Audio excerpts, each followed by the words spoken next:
guys, wait lang guys. Guys, alam nyo ba, may kukwento ko sa inyo habang haba pa yung oras.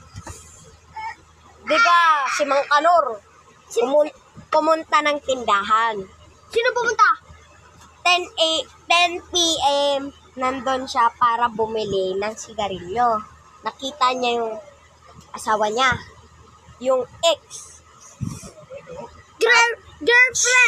Girlfriend. Tapos, sinampal siya 2 beses. Kasi 2 nga yung lalaki. Ay, isa yung lalaki. Ang nangyari, biglang kumapal. Ayun pala, nanay niya yung sumampal. Kasi, nananaginip siya. Natawa ba kayo? Oo. Oo.